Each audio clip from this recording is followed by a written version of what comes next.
السلام علیکم فرینڈز، میں آپ کو احمد شاہ ابدالی کے متعلق بتاؤں گا کہ کس طرح اس نے افغانستان حکومت کی بنیاد رکھی اور کن مشکلات کا اسے سامنا کرنا پڑا۔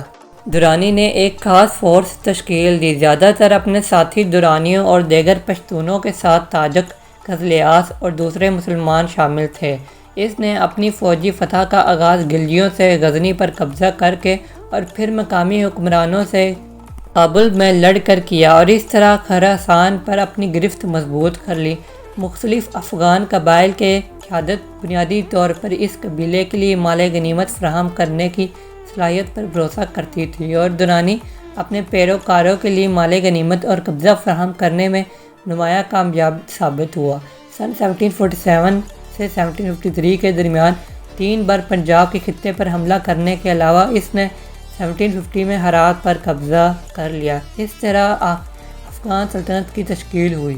ابدالی نے سن 1748 سے لے کر 1767 تک مغل سلطنت پر 7 بار حملہ کیا۔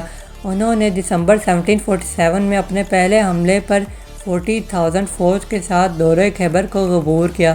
انہوں نے بغیر کسی مخالفت کے پشاور پر قبضہ کیا اور اس نے اپنے عروج کے 1 سال بعد 1748 میں دریائے سندھ کو عبور کیا تھا۔ 1749 مغل حکمران کو اس کے دارالحکومت کو درانی افواج سے بچانے کے لیے سندھ اور بحر ہند سمیت پنجاب کے تمام حصوں کو چھوڑنے پر مجبور کیا گیا۔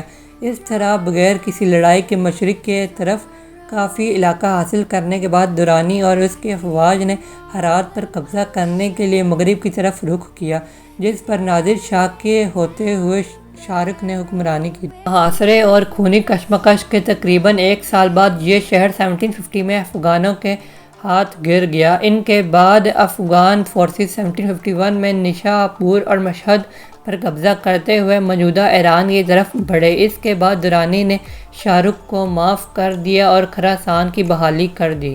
مرہٹوں اور درانی کے درمیان پانی پت کی تیسری جنگ کے دوران سکھ مرہٹوں کے ساتھ شامل نہیں ہوئے تھے اور اسی وجہ سے وہ جنگ میں غیر جانبدار سمجھے جاتے تھے۔ درانی کا انتقال 16 اکتوبر 1772 کو صوبہ قندھار میں ہوا تھا۔ اس کو قندھار شہر میں سپرد خاک کر دیا گیا۔ آئی ہوپ آپ کو میری ویڈیو پسند آئی ہوگی۔ لائک اور شیئر کرنا مت بھولیے گا اور سبسکرائب دبا کر بیل آئیکن کا بٹن دبانا مت بھولیے گا۔